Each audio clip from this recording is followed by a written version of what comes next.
Welcome to the smartest people in the room, and Happy New Year, and also happy 5th year of doing these amazing webinars. We are glad you are here, and just by showing up, you're already demonstrating your very own smarts. I promise today you will leave smarter and more enlightened than you arrived. Before we get started, I just want to begin by offering a heartfelt concern and positive vibes to all of our LA-based subscribers and all Angelinos in general. I know we all know people out there. I am really just hoping our guests today can share some stories that will make us all laugh and take our minds off this incredibly bad situation. Also, before we get started, I want to take care of my customary business. First, to the audience, please feel free to introduce yourselves in the chat window today. The reason we do these webinars is twofold. First, we want to showcase really smart people and the amazing work they do day to day in the music industry. But the second reason is a bit more nuanced. Many of you know that I am a music industry headhunter. I run the music practice at Turnkey ZRG, and I place music executives in roles throughout the industry. So by definition and function, I help people connect with companies. And in this series, my goal is to help you make more connections. And I invite you to take full advantage of that opportunity. Specifically, I invite you to engage with the speakers and the other attendees in the chat of the Zoom. Please introduce yourselves, share your LinkedIn profile, say hello to your friends, and please make some new ones. And ask questions of our speakers. We will try to address as many of those as possible during the interview. Also, this is important. Please make sure your chat is set to address everyone, not just the host and speakers. I want to thank our program sponsors for without their support, we could not keep this series free. Special thanks to MedJet, Turnkey ZRG, the Tennessee Entertainment Commission, Tennessee Brew Works, and Better Than Booze. So let's get down to business. In today's host seat, we've got John Jellybean Benitez. Jellybean is an illustrious recording artist, producer, remixer, and club DJ who has made significant contributions to the world of music. His journey began as a club DJ in the thriving New York club scene. From there, he became one of the pioneers of remix culture, and he shifted his focus to music production and remixing. His production work has included top 10 singles for Whitney Houston and Madonna, while remixing tracks for an extensive list of hit artists, including Paul McCartney, Michael Jackson, Billy Joel, David Bowie, Sting, Talking Heads, Elvis Costello, Fleetwood Mac, ZZ Top, and the Pointer Sisters, among countless others. Welcome, Jellybean. It is such a pleasure to have you with us. How you doing? I'm great. And joining Jellybean as our featured guest today is Joey Carvello. Joey is a renowned recording artist, industry executive, and author with an extensive A&R and promotion career spanning several decades.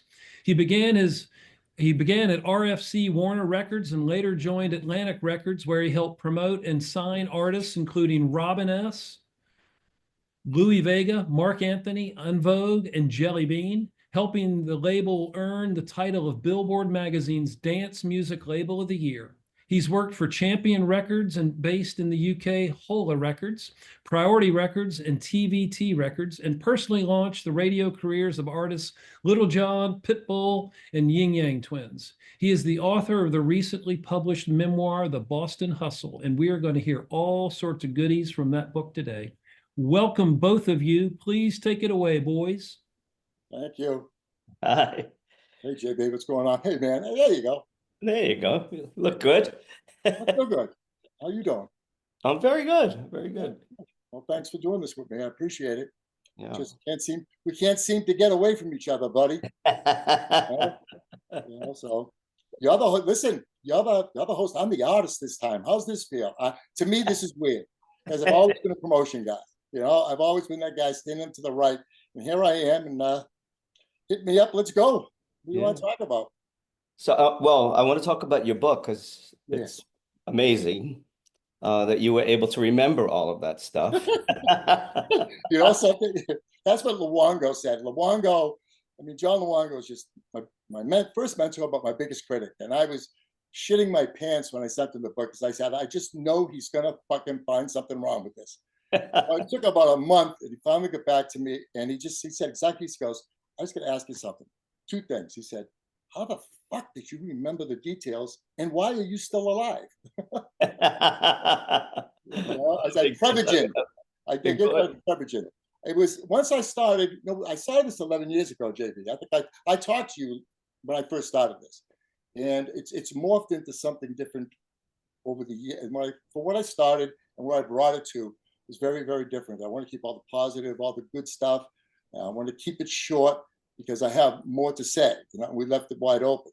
So I've had this ever since the Disco Demolition. Steve Dahl and those guys did Disco Demolition and blew us up in July of 1979 in Comiskey Park. I always looked at that, and first of all, that would have never happened if that would ever happen today because of the internet. We didn't know what was going on. Let me just set this up. We really didn't know we didn't know. We heard about Disco Sucks coming out of Chicago and all that stuff. We didn't think anything of it because we were starting to get a lot of heat because of, thank you, Rick Dees, for Disco Duck. That one there just really kind of put the people that didn't get disco or didn't dress disco or didn't want to shower or couldn't dance. They just looked at that and they used that as that's what disco is. And as you know, that's sort of what it was. But I always had a hard on for Steve Dahl. He closed down a lane that really hurt a lot of black artists. It really did. That disco lane was made for black artists who were feted by the labels. You did the Chitlin run, you stayed down south, you did the small clubs, that was it. And that was the Whispers, the Tramps, all those guys that became huge because of disco. They were all R&B artists, but they had their foot in their neck by the man, which was the labels. Then disco came around and we just played this stuff and it was selling off the streets. You know that. How many records do you think you sold in the Funhouse? I know what we did. And when he closed that lane, he put a lot of people out of business. And I said, someday I'm going to find out who gave them all those fucking records to blow up. If they hated disco, why are all these homophobe and racists in Comiskey Park, where did they get the records? And then we started looking at photos and we're seeing like 3 Motown records and Stevie Wonder. And I'm going, I said, son of a bitch. It was the labels. The labels gave them records. They hated us. I don't want to give away everything in the book, but there was a definitive attitude toward me in particular because I was a disco guy and they thought I was gay because I was friends with Sonny Joe White. You know that shit. Really? You and I were, listen, I was a little bit earlier than you. We met, I think in 78 we met. You were talking to, you were with Sylvester. Ray Caviano brought me over, introduced me to you and to Tony Smith. And he said, Jellybean will be your best friend. And it came like that. That's wild. It was all disco. Disco did a lot of great things and it brought a lot of great people into my life. Was that at a Billboard disco convention? Yes, it was. It was 1978 Bill Wardlow's convention. I think the last one was in 1980. Right. But yeah, and I got Disco DJ of the Year in Boston that year, which was opened the door for me to walk into RFC. I remember when the whole thing went down at Comiskey Park, and I was really surprised because at that point I was DJing 6 nights a week in New York. And when I first learned about it, I was actually DJing at Xenon and Nile Rodgers was there. It was a Monday night, like 1 o'clock in the morning, place was packed. And I turned to him and said, you heard about what happened in Chicago? And he's like, yeah, but look at this. Disco's not dead. And I said, exactly. No.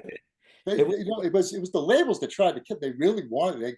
Listen, like I said, I don't want to give away everything in the book, but it was not easy to be us back then. We had a lot of fun.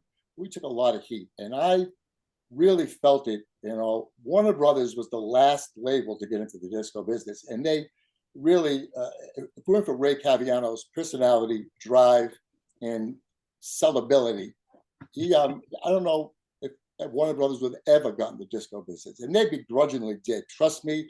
I got calls on the side and, we're going to close you down. This disco thing is over. But we want to keep you on board. We're going to put you in Atlantic, become a local guy.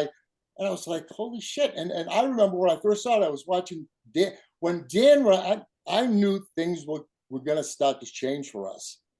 And I think it was late 78.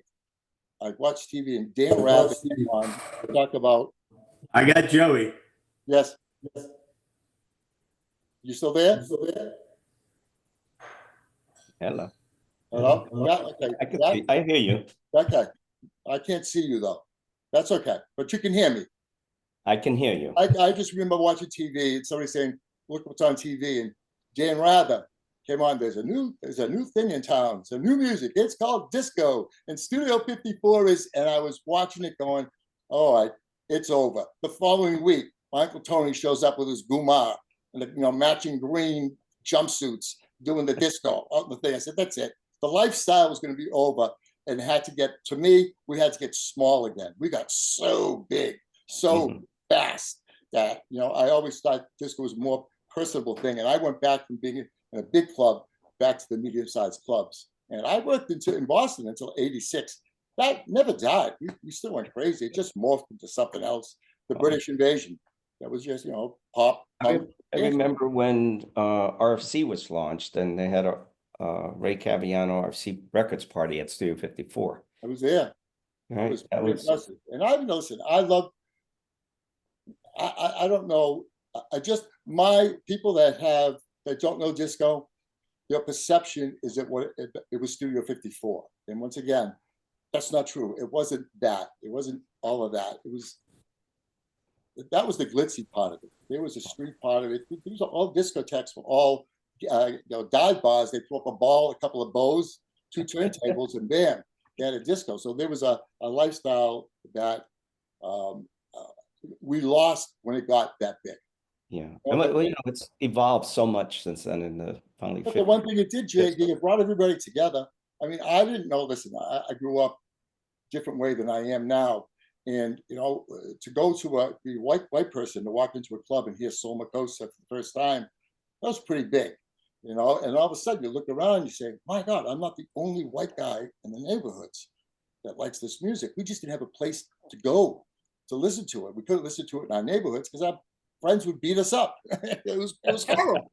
And we all found the disco, and then we found then all of a sudden they started to integrate, and then you had some mixed nights, gay and straight nights, and disco just brought everybody together. I think it changed the social fabric of the world. It definitely did. I mean, my memories of the early years when I was first, didn't even have a word. It was just right. And going to the loft and watching David Mancuso play records, and then Nicky Siano. I'm so jealous. I'm so jealous I never got to go there. Some people got dressed up, some just had jean sneakers and a t-shirt, and they all came to dance. And it was a very different thing than what I see now globally and in Ibiza. Now the DJ's on a stage, and it's the audience is standing, staring at the DJ, not doing a sidestep dance. A lot of them have cell phones in their hands, filming what they're actually experiencing, and not experiencing it. Yeah, listen, we did Glitterbox. We did a Glitterbox together, I believe. We did one, right? We did a Glitterbox, and you're right. That I had maybe 3 people dancing in front of me. The rest of the sketches were just looking and staring. In Glitterbox, they put you right there with the audience. It was almost uncomfortable. Am I getting through to them? I guess so. They're not walking away, but it is different. In the past, you'd be able to read an audience. I mean, how much fun was that, JB? To be able to control them and orchestrate them. I remember having 250 people do the Love Train out the back door of a club, down the block into the front door of the club at 3 o'clock in the morning. You can't do that anymore. And there's so many laws now that prevent a party from really happening. When I played at the Fun House, I go on at 10 o'clock and play till noon on Sunday, and we'd close and there was still 2,000 people in the club, right? It was a whole different club experience. And now it's, when disco started, it was really just, before it was disco, it was just up-tempo R&B. And then it was soul music to disco. And then all these great records came out that were being played in clubs for months, like 6 months, 9 months. I remember hearing Rock the Boat or Love Theme, or Turn the Beat Around, Rock Your Baby, nowhere to be Years, found on radio. JD, years. I mean, I played all And those on people my were mama singing, yeah, from singing the words of 74, the songs. You know, it was crazy. 74 to 79, we played records. Because in the beginning, we weren't getting a lot of records. So we had to stretch ours out. And the only way you could stretch out is how you played them, where you positioned them. And that's what made them fresh every time you played them. But records that lasted 2, 3, 4 years back in the day, until like 1976 when it started to really, really pick up. You know, and that's when the record company started jumping in Atlantic. I mean, one of the very early ones was Midland with them, Eddie O, Fly Rock Fly, and he had Vicky Sue Robinson. So yeah, it was really exciting to be part of that in the beginning, the discovery of what radio promotion was, you know. And you know, had these guys came into my club. I remember, and they're all dressed real nice, and they had a gold chain, and they looked good, and they had manicures and stuff. And come up to the booth, and they give me an envelope with records in. I said, "What is this?" They said, "You're 45. I get this new artist, Vicky Sue Robinson." And I said, "Why are you bringing it to me?" He says, "Well, I work for RCA." I said, "Really?" I said, well, "So what do you do for RCA?" He said, "I do radio promotion." I said, what does that mean?" He said, "I go to radio stations, get records played." I said, "Then what are you doing here?" He said, "Well, the discos are really starting to have influence at radio. You know, a lot of program directors are going out. You won't even know they're in your club." And he said, "You're one of the hot clubs, you're one of the hot DJs, and you're a Billboard reporter." And that's what I said, "Well, do you get paid to do this?" He goes, "Yeah, I get paid to do well. Do you want some blow?" I said, "I want that job. That's what I want to do. That's what I want to do." Yes, I did do some blow. I did smoke some joints. I did play his records. It was great. It was a blast. Yeah. Well, I remember playing in the late 70s, and Frankie Crocker would come, and Carlos De Jesus from KTU, and Barry Mayo from Kiss, and they'd watch what I was playing. And a lot of times it was, you know, records that were in the promo stage or commercially unavailable. And they'd ask what it was. And by Monday, Tuesday, it was on the air in New York. Yeah, I mean, they would just, you know, that was the way it was. It was Sonny Joe was like that with WILD, which was a sunrise to sunset R&B station in the 70s in Boston before Sonny went to Kiss 108 in 79.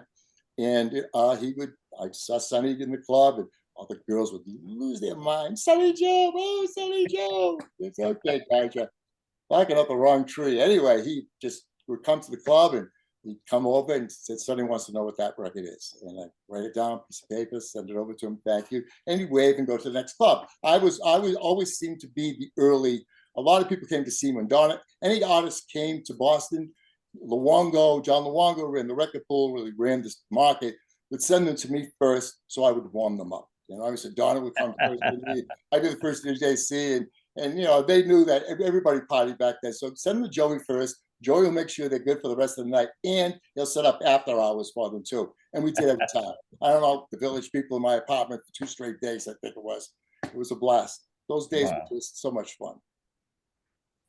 And you saved a lot of pictures from that time. Yes, I did. And there's a lot of them in the book. The book has a bunch of them. And I have a lot more that I'm going to put out. I'm going to start to put a lot more out. In my website, we have a big social media campaign just started for the book through Palmetto, my publisher. And you're going to start to see a lot of pictures from them, all originals, all 100% authentic. I got stuff for you. I could use 79 when we gave away all the "Do You Think I'm Sexy" gold 45s, gold 7 Yes. inches. Yeah. I remember I have a copy of that photo, and I remember I was in Boston, Mm-hmm. and you had all the record pool directors, and some DJs, and you gave me one. It was somebody else's record, and I was like, "Joey, this doesn't have my name on it." He goes, "Don't worry about it. Just stand there, take a picture. Well, at the end, everyone will change them." Oh yeah, exactly. Oh, no, Jesus, I forgot I did that. That's right. Nobody got the right record. Everybody's looking. This is mine. You're not going to see it in the picture. And then we all switched them up. Yeah, that was supposed to be a secret. You know, Ray was not supposed to. We weren't supposed to give those away. No one's listening. Don't worry about it. Yeah, the top 40 people didn't have Rod Stewart gold records. Do You Think I'm Sexy? You know why? Rod hated that record and didn't want it to be. Didn't want a gold record on it, a platinum, whatever it was. But we got them. And Ray said, "Just be quiet about it. Don't say anything." I took the picture on a Tuesday. It was an R&R on Thursday. And you know, that song was originally written for Cher to sing. Really? I didn't know that. Yeah, and she passed on it. Then Rod took it, or whoever, producer. Yeah, well, he was. I ran into him years later. I ran into him, and I just said, "I'm a big fan." Blah blah blah. I saw Small Faces, faces with him. I said, I work for Warner Brothers. I work for Do You Think I'm Sexy? I hated that fucking record. Nice to talk to you. Goodbye. That was the end of the conversation. You know? So I want to talk about, we should talk a little bit about when I got to we stayed in touch with each other. And when I got to New York, a lot of people ask me, here we go, I got to go. A lot of people ask me, Mark Anthony was my signing. I signed Little Louis Vega and Mark Anthony together. Made an album with them, Tito Puente, Eddie Palmieri. It was just amazing. It was Nuri Console, very different, very ahead of its time. And people ask, how the hell did you get Mark? I was, and people, the record came out in '93, but I really signed him in '89, and you had something to do with that. I was working for WTG, Jerry Greenberg at the time, and I wanted Louis to do a remix on a record by the Eighth Wonder. I forget the name of it. Patsy Kensit was the lead singer. And I couldn't get in touch with Louis. He wouldn't call me back. And I called you because I know that you and Louis were tight. And, Louis worked with you and looked up to you. And now Louis off to the races with a Grammy and everything. And Louis called me back because you asked him to. And that's how I found Mark. And they brought Mark to me in LA. And I wanted to sign them there. And Greenberg, Jerry wanted to sign them, and Tommy blinked. And when Tommy Mottola blinked, Doug Morris called me and asked me to come to Atlantic Records. And I took Little Louis and Mark Anthony with me.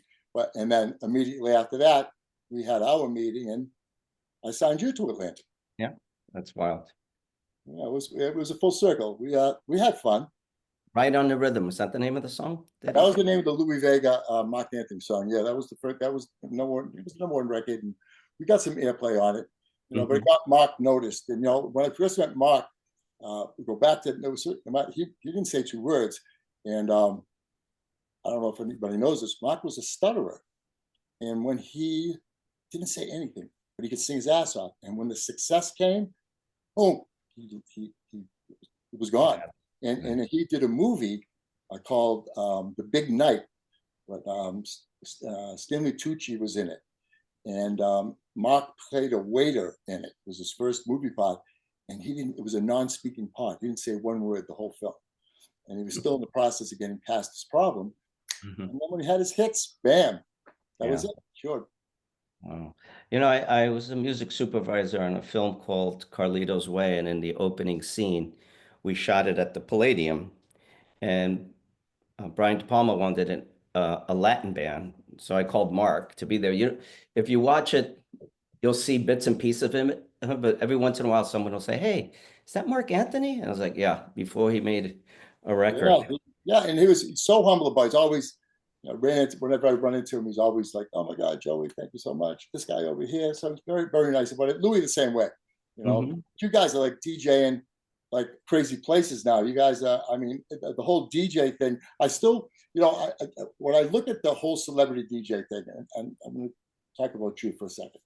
And you were the first. You were absolutely the first guy to become a personality disco DJ.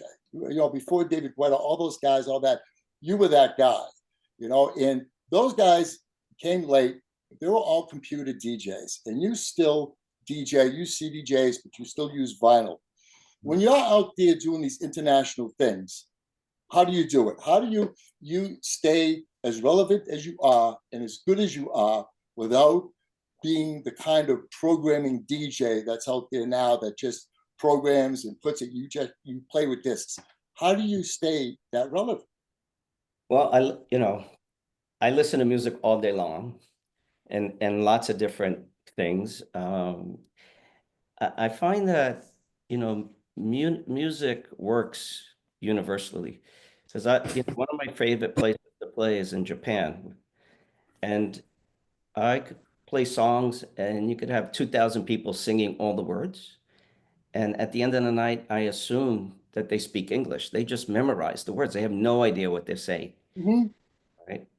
And that's like a really beautiful connection because when I play in London or Ibiza or Mykonos, South Africa, music unites people in ways that there's no boundaries. Yeah. And what you say about Japan is so true. Japan, I actually had a Japanese phone when I was doing Mobile Mondays, 45s only. We played there. And I had a little Japanese following. They just loved, there's something about the way I played or what I played that they liked. And actually, the people that came from overseas in New York specifically came to Mobile Mondays to see us. You know, and DJ Coco actually played with us, and he's pretty. That guy's Oh just, my gosh, that guy's crazy. that's the most So amazing. talented. I played with him, and it's just, you know, he played just so right for me. And it's like which is East Side Connection, big disco, major disco record. But when he played it, it's like I heard it for the first time, JP. And I think that's with you, the way you play. Listen, here's the bottom line, and I'm going to get off of you. And this is supposed to be about me. I'm going to tell a couple of stories about you, though. But I will say this: 9th inning, tied score, 2 out, man on second. Who do I wind up at the plate? And I mean this not because we're friends. I would take you all day long over Aoki, Louie, all of them. I'd pick you, man, because you're the most out of all. It just, you have this, you still have that connection. Louis has it too, but it's different what Louis does. Louis, it's just he just blows my mind too. You're still, even when you play something new, it sounds like a classic. So that's why, you know, you're one of my favorite DJs for sure. I believe that comes from the decades of playing music start to finish, And which is very you were different born than into what it you too. have Like, now. and to be big in New York and come from where you come from, you were, like you said, you went to the fucking loft. I'm so jealous. That's, and people don't know, that's Mecca, disco Mecca, where that's it. There is no second place. It was the loft. It all started there, you know. And the fact that you went there and you learned from that, you know, that's, I was very lucky. Excuse me. I had Luongo, you know, and Luongo was just the best quick cut DJ I've ever seen in my life. And we had our guys, but there was the camaraderie too. Like, you've been to Boston, and then you're like an honorary Bostonian. You came there so much, you know, during the course of your career. And we went on the road. Lansdowne Street, right? Yes, that's and all I wanted to do at the end of the night was go across the street and piss on Fenway Park. You know? Yeah, because you had to be right by the Green Monster. But that's, you guys were still winning back then, JB. You know, I mean, listen, believe me, as a Boston Red Sox fan, and I wore my shit in New York all the time, I haven't been spit on since 2004. So I want to tell a story about you, and I cleared this with Tom. So if anybody thinks this is too severe, talk to Tom, don't talk to me. Jellybean and I are doing promotion. We're out on a promotion tour when his single came out called "What's It Gonna Be," featuring Nikki Harris, who was a background singer for Madonna. And I'm sure people are going to want to talk about that with you. And we went on the road. And I'm not going to give you all the details. I will just say this: in Phoenix, we emptied out the ATM in the lobby of the hotel. That's all I'm going to say about Phoenix. But I'm going to tell you a story about the Winter Music Conference. And this is what kind of a star JB is, and how dry sense of humor is one of the funniest moments in my career. It's filthy, so get ready. So we are at the Winter Music Conference, and JB's there. We both have the long hair, and we're strutting around, and it's Jellybean, and all these, especially Puerto Rican kids, like Jellybean, and everybody's, oh my God, hi, can I take it? And this one kid comes over, and he says, Mr. Jellybean, and that's what killed him. So Mr. Jellybean says, I'm a DJ, and I want to be like you. What is your secret? Just give me one piece of advice. Jellybean looked at this kid in the face and said, eat a lot of pussy, and walked away. I walked away with him. The kid's jaw was on the ground. Walked away. I said, what was that? He was like, yeah. And I was dying laughing. And later on that day, JB and I see the same kid. He's walking by with 2 beautiful girls. And JB walked up to him and said, practice, practice, practice. I went down. And that's just one of them. I can't tell any more, but we had a lot of fun when we were on the road. It was like an outdoor picnic, right? Some kind of picnic. Yeah. It was a family affair. I'm still dying laughing. I could see this kid. I mean, I could see the look in his face when you said it to her. And I was like a little shocked too. And like, you walked away. The poor kid stood there stunned. That was sense of humor. Yeah. So, at that very same picnic, Curtis Urbina, who worked at Emergency Records, Uh, I said, hola. and he asked me for my business card, so I gave him like 10 of them. And he was going around telling people, oh yeah, I'm Jellybean Benitez. And if you want to learn how to remix records, just contact me, right? And so I said, Curtis, give me your card. So I started going around with his card. Since we're cursing, Different people say, you're shopping a record here. I'm going to sign it. Here, call me. How I many mean, that calls was did he just, get? I mean, my sense of humor, I guess, I And don't I'm sure find he can humor or imagine. something. But we ended up together at, I was your VP of promotion at Ola. I mean, how Yes, far ahead of your time was you then? If you that just was the vision crazy, of the right? whole Latino thing was a lot of fun, JB. Thank you. Yeah. We had a gold record. It was a great learning experience. I got to play record company. Mhm. Oh, it was great for We me had too. a I few mean, records that made some noise. yeah, no, but I mean, the Voices of Theory made a lot of noise. I mean, we got that. It was like almost top 15, top 40. We Mhm. did really great with that. Yeah. But I mean, I had so much fun with Ola. But then, there was kind of like writing on the wall, and we started to just take lunches a little bit longer, and we were about 2 blocks away from Bolorama and University, Bulla and University Place. That office was very close.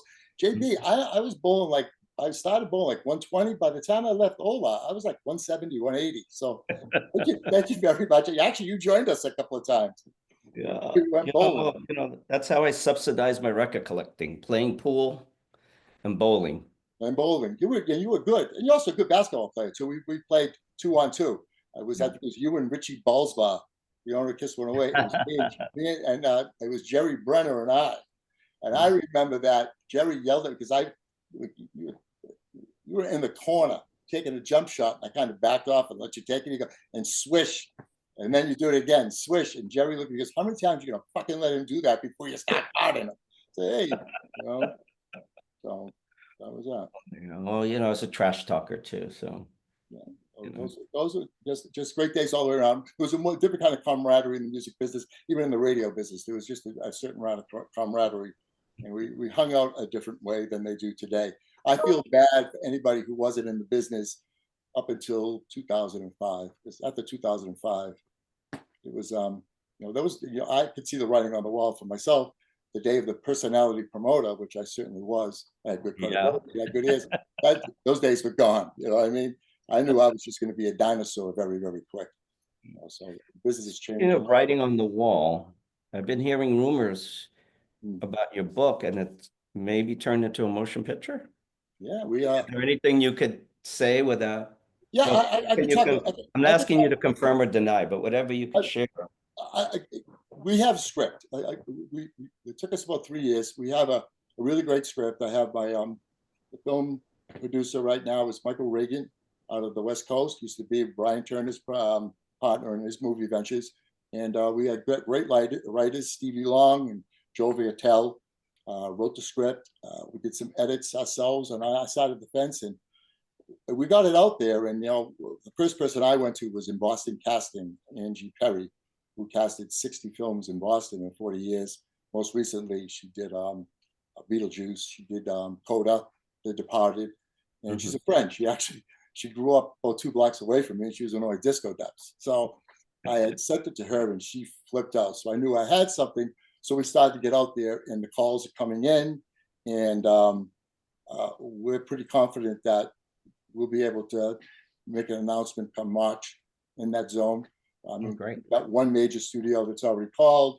And I got a part in there for you, buddy, just so that you know. I got a part for you, and I got a part for Pitbull. And I've already made the contact with Pitbull to Charles Chavez, say, listen, tell him to get ready because in the book, there are 2 Colombians that own the club I work at. And I just think it'd be great. And your daughters, and people don't know you have 2 beautiful daughters. One is a DJ, and we definitely will find a place for them. So that'd be great to dad and daughters to have a little piece in a movie that I think people are going to flip out for. So we are definitely going in that direction. Right now, it's all about the book, and we're very happy how it's going. I mean, it was the #1 best new release in entertainment. It was #1 for 8 days in the top 10 top 10, 15 for 7 or 8 weeks. So there's a nice buzz on it, a great foundation, and make sure you take a picture and send it to me so I can You got it. take advantage of your situation. You know. So what do you got? You have something that you're working on down in Miami, right outside Miami. That's kind of unique and different. What do you got?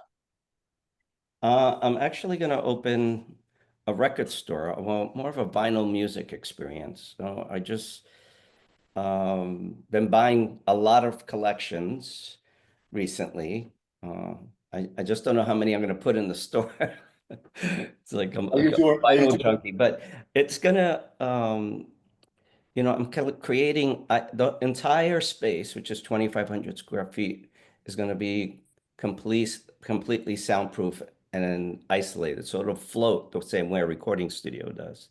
And then we have sort of listening booth lounges that could hold 2 to 4 people, and you'll be able to bring vinyl records in there and listen and change between different speakers to see how it sounds. We're going very sort of high end on the used records, so we're looking, very good, near mint and factory sealed. And we're also going to be selling current releases and reissues of things that are hard to find on vinyl. The hardest thing right now I find is finding alternative from the 90s and the 2000s, because we were deep into CDs by then. Yeah. So we're getting a lot of imports from Japan and Germany, France. I had to get our record. What's it going to be? We didn't put it on 45 in the States. I had to get an import. I had to get that an import. But that's a great idea. I mean, it's like And just it's gonna get our ass over there, as usual, in Europe on the vinyl tip, as big as it is here. It's even bigger over there. That's a great idea, JB. And I got a lot of sealed records, man. I have there's about Craig coming Coleman. over. Yeah, Craig Coleman came by and took about 200 from me recently, but I've got a lot of sealed, and I always had a vision. Where can I go to break open something sealed and play it and hear it for real? So that's a great idea, because nobody, I assume that everybody who is watching, listening right now knows the difference between vinyl and CDs and vinyl and electronic delivery. And vinyl, there is a definitive difference. And my 22-year-old kid, actually, he was a teenager, he used to say, I want to hear it on vinyl. And there was a difference. Speaking of vinyl, when I came to guest at Mobile Mondays and I came to your house, I was like shocked on how many 45s you had and how organized it was. And I was playing records, and you said, how long do you want to play for? And I was like, 3 hours. And you looked at me like, oh, you let me. But I tell you, after the first 45 minutes, I was exhausted because songs were so short compared to 12 inches. So I pulled all these records I knew the 12-inch version, but then by the time I got to the vamp at the end, I wasn't ready. And twice, the records faded out before I could find the next record I wanted. Because when you were playing at Mobile Mondays, I mean, it's always great to be technically perfect, but it was never, ever, it was all about what you played. All about what you played. And that was a lot of fun. And I know you're right. See, the difference between 12s and 45s, I try to tell people, there's no foreplay with a 45.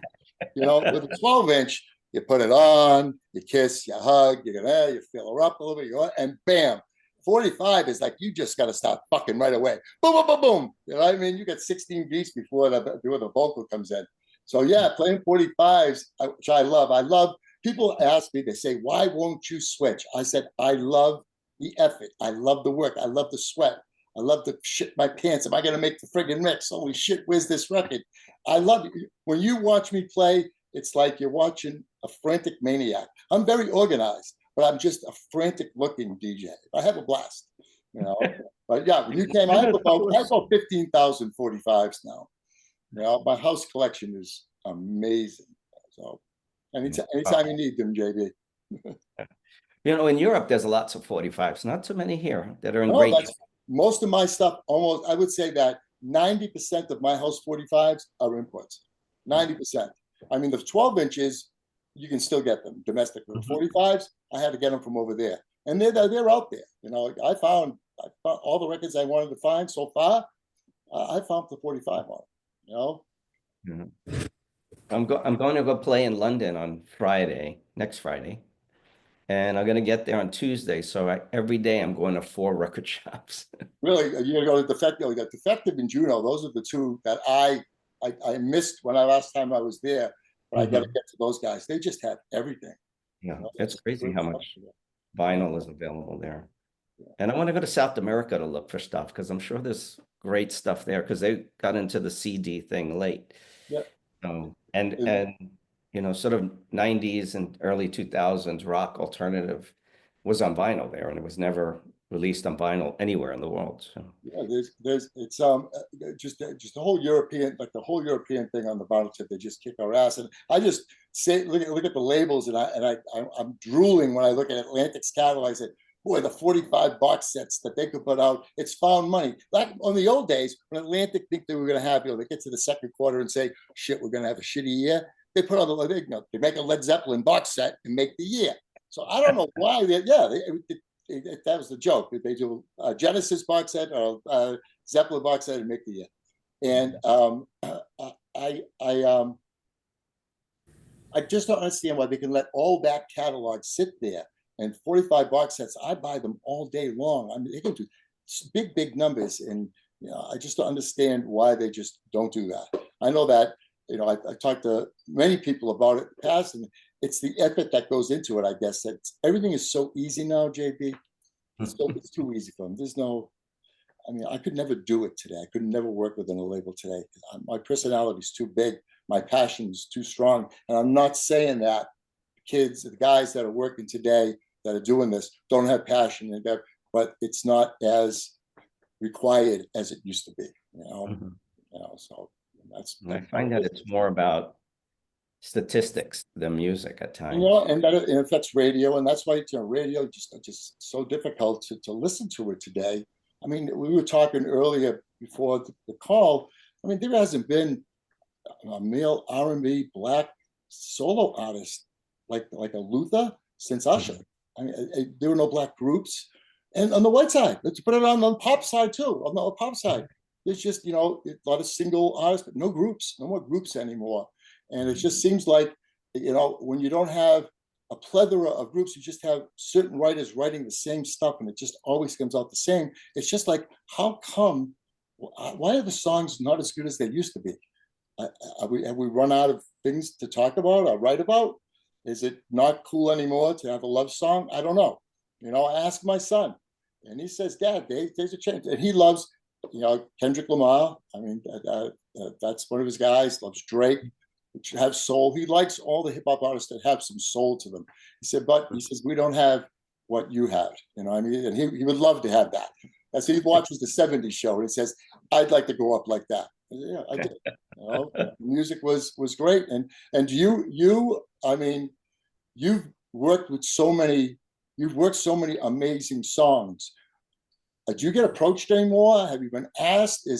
Are you not interested anymore? Is it not?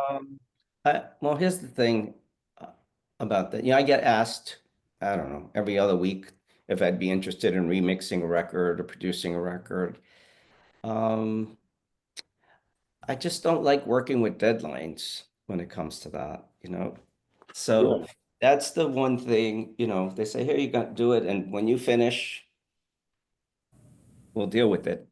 All right. So most people are on deadlines. Like, you know, they got their budget, they're going in a week.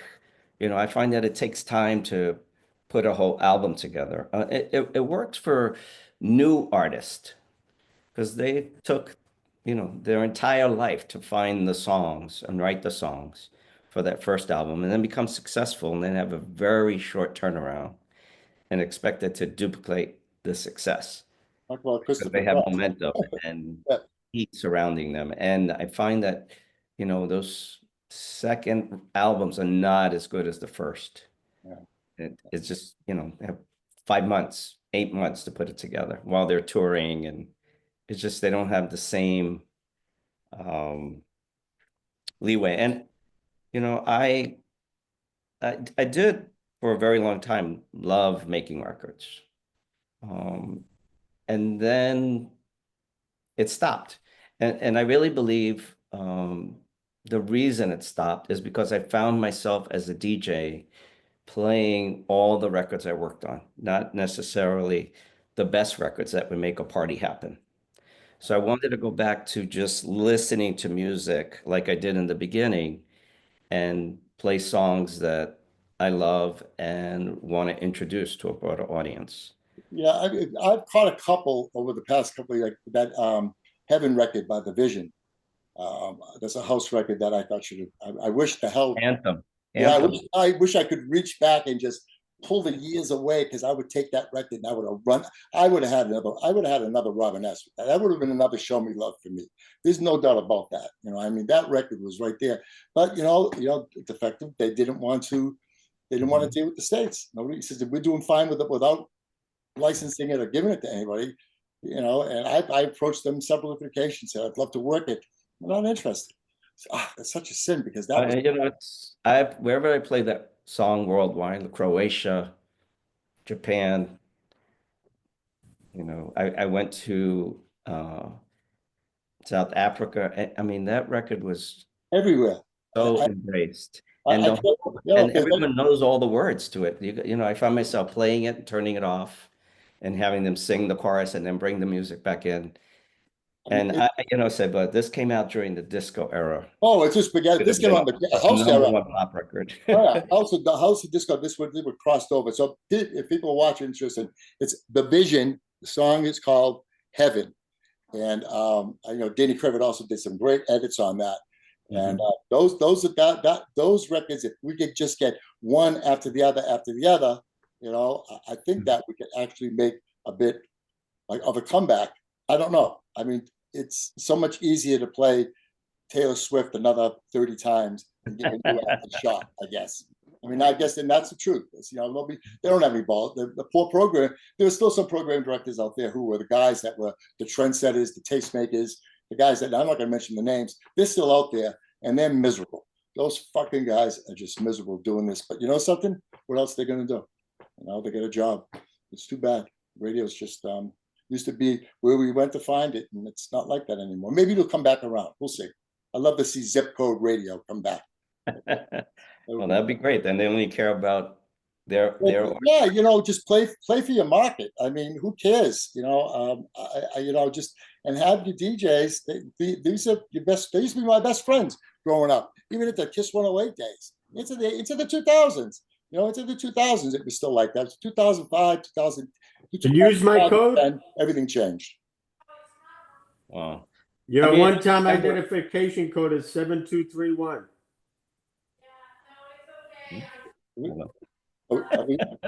Okay. So listen, I remember when I went to Boston the first time and I listened to Kiss 108, and I was blown away by the fact that the records, even though it was on radio, they were being mixed together. Like the tempo, it just switched from right into the next groove. And I thought that was so innovative for a radio station. Having come from New York and listening to Frankie's programming or Carlos de Jesus at WKTU, Barry at KISS, those guys took lots of chances and played.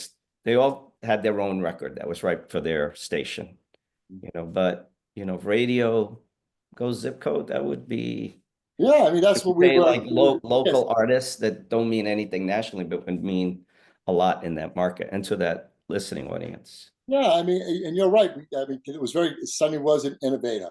And, those guys that mixed back then, they were regular DJs. They were just also disco DJs. They knew how to mix. And if they didn't know how to mix, they come out, we show them how to mix. But you had great mixer guys like Hosh Carvello was a mix show DJ and at Kiss 108. Conrad Cardenas was one of them too. We had some really great DJs in Boston who were also on the radio station. But it was but also Kiss. Back in those days, I became music director at Kiss 108 in 19. I was assistant music director in 80, 81. I became MD when Vinnie Peruzzi went to WBOS. But we had an independent. We had Jerry Brenner was our independent. And Jerry Brenner, when people say independence, they go, ooh, oh. Let me tell you something. we could bring those days back again, we'd be breaking artists again. I know somebody went up to Jerry and said, how many, he had a Kiss One Away playlist, and we were ready to go #1 in the market. We were just kicking ass for 3 straight years. We just went from 0 to hero till we had 10 share. So how many records on this list of yours, Jerry? Jerry looked at him and said, all of them. And that's the way it was. And for that, you know, there was no fucking cash being thrown around. There was no blow. Yeah, there was a lot of blow being done. I'd be bullshit if I didn't say that. But there was none of that stuff going on. What Jerry would do is, I mean, Jerry made a lot of money representing Kiss 108 with the major labels, and they were spending big money back then, you know, to promote and to market their artists. And he was fair. He was great. Small labels, big labels, imports, anybody could always call up Jerry Brenner to help. And because of him and what he did for the station, in return, he would say, oh, we need 50 tickets for Prince, front row. Boom, Brenner would have them in a day. You know, and that's what those relate, and that's why they love Kiss, because we were getting front row seats to Springsteen, the Cars, and Prince, you know what I mean, and Donna Summer, and all the other formats were getting what was in there, the rock stuff with the rock stuff, the AC got the AC, but we were getting it from all formats. I mean, to the point where we morphed into a rhythmic top 40. We were the first one to be really a real rhythmic top 40. And we were strong. I mean, I know for a fact that programmers would call on a Tuesday and ask, and this is between 1979 and 1986, what did Sonny Joe add this week? What did Sonny Joe put in this week? We had that kind of national impact coming out of Boston. And that had a lot to do with our independent, Jerry Brenner. And I'm just it was a better atmosphere. It was more fun. We got more done. We didn't have to worry about all the promotions and this, that. Jerry took care of all that. We took care of the music. We took care of the jocks. We took care of the audience. It was an amazing relationship. And he was like that with all the stations. The other guys like that. He wasn't the only one. But I would just say, I mean, if we ever went back to those days, maybe the music would get better. Maybe the songs would get better. You know, they're out there, but they only last 4 weeks. My kid plays something for me. I'm like, oh my God, that's amazing. And then 2 weeks later, I'll play that record for me by song because that's old, Dad. Oh, it's only 2 weeks old, Dad. And only like 2 minutes long now. Yeah, Mr. Magoo, wake up. It's a new day. You know, those days are gone, Dad. You know? Thank you, son. And that's it. You know? Oh, man. So do we have any questions from anyone?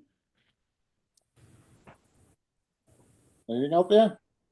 I've been asking a few in the chat. You guys just don't know how to read, apparently. Okay. You want to tell them JB and me? I'm blind as a bat. I forgot that we're recording this.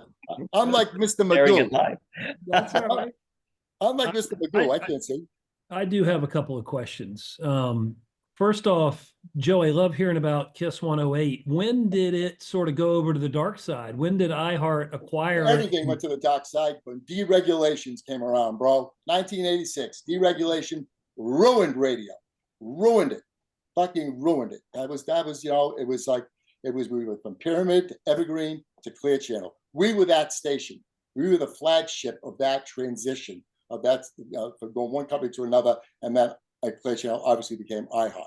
You know, it just got, you know, you taken, once again, a personality programmer like Sonny Joe, who lives outside the box, who has his own style, the #1 fucking station in the market, and you go and you just take him, you throw him to jamming with a rhythmic type of sound, because that's what you blame, and you bring somebody else in to do Kiss 108 because of deregulation. Now we've got 2 stations. Now we have 3 stations. They started spreading it thin, and Sonny just faded away and went away. I mean, he got back into radio, obviously went back to WILD, and unfortunately, you know, passed. And yeah, it was 86 when it changed. Okay, got it. Another question that came up: who's going to play you in the movie?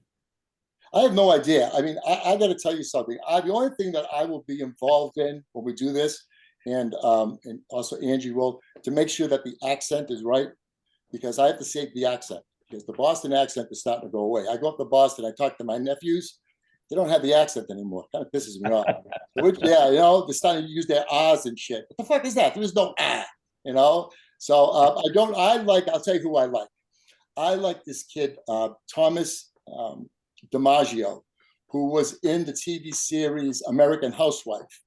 And he played the son, and I just like he has a voice like mine. He's Italian, skinny kid, and now he's the right age. But I will only be involved in the accent in the dance scenes on the particular club things. Other than that, you know, the music, you know, we've already got interest from a major dude, and I hope to hear back from him soon.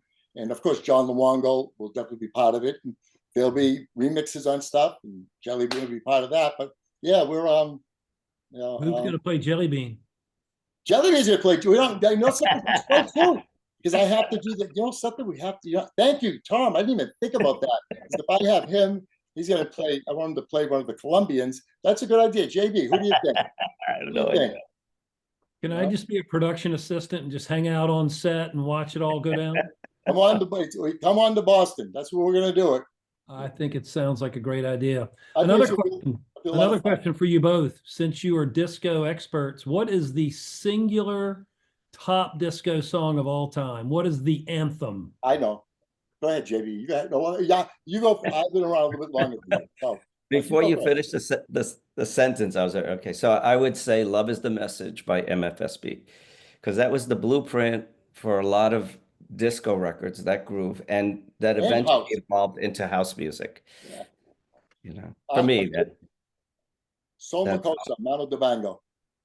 Sol Sol Makosa, Mano Dibango. That's the definitely in one. my top 5 for sure. I mean, that's just and Love of the Message is in my top 5, and Mhm. I feel loved by Donna, obviously up there. That's a real tough one for us, Tom, to really nail that down. But I would have to say, with a gun to my head, you know, because I still play and I know what gets a reaction, and that song still to this day gets a bigger reaction. Might be just a minuscule more, but there's a little bit more than any other record that I play. That's the one. Love Is the Message. By MFSB. MFS, I am putting that into the chat here so that everyone an can tune into instrumental. that this afternoon. There it is. Yep. Another question. How many pieces of vinyl do you guys own respectively? Approximately. You don't. I know you don't know specifically. You probably got more than me, JB, when it comes I to. probably got about, I don't know, 60,000, 50 to 60,000. I just had shelves built in a room in my studio and for 11,000. And so now we have to do more. Wow. How about Yeah, you, Joey? Yeah, I have 45s. I got maybe about 12,000, 12 to 15,000 45s. And I only have about 8,000 12 inches. And then I've got about 1,200 sealed pieces, original movie soundtracks, greatest hits, and disco. Wow. You know, so yeah, sealed pieces. But the 45s, that's my passion. You know, books and 45s. Those are the two things I love. Very cool. All right, 2 final quick questions. What was the very first concert you ever attended? For me, it was Elton John. Oh, that's a great one. What tour? Do In you New remember? York at the Palladium, which eventually became a nightclub. Do you remember which It tour? was 14th Street Academy of Music. It was an opera house, became a concert venue, and then Ian Schrager and Steve Rebell turned it into the Palladium. What Had a year? long sound system. I played opening night. It was good. Yeah. What Joey, year what was yours? What year was Elton John that year? Oh, probably,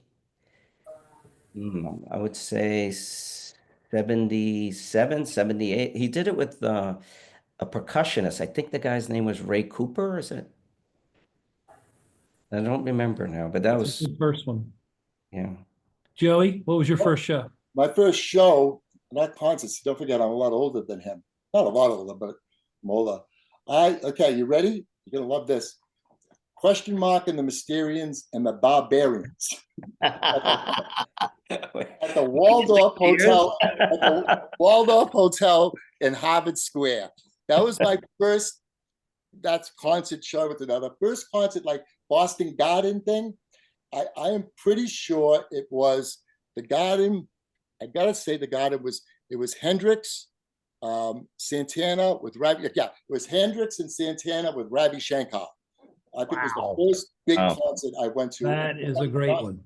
Yeah, and then I had gone to the Tea Party, so I saw the Faces early, Vanilla Fudge early, all those acts. I was so blessed that I was able to absorb all that rock and roll and then made that transition to soul and R&B. I had that whole background already cataloged, and then I made this transition. I mean, let's face it, the 3-4 most important things of the 60s, I think, of maybe of the century, was Motown. Here's what changed everything. Motown, Muhammad Ali, the Beatles, Malcolm X, the Black Panthers, the Kennedys. That whole group changed so many people, changed me forever. It just got me into a whole reading Life magazine and seeing some of the horrible things that were going on in this country, and then seeing people trying to rise up to do something about it, both black and white. And then you see Motown and the Beatles.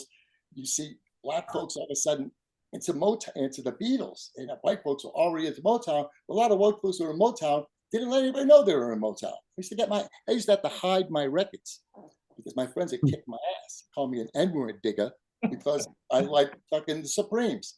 It was God's honest truth, And but when those things all came together, people started to open their minds a little bit. And I think that between the Motown and the Beatles, really musically, intellectually opened people's minds. So I definitely agree with a point you all made earlier. They don't make music like they used to. That's for sure. And it's about the songs, Tom. I mean, they just don't. I guess they can make the music. It's about the songs, and the songs I just don't.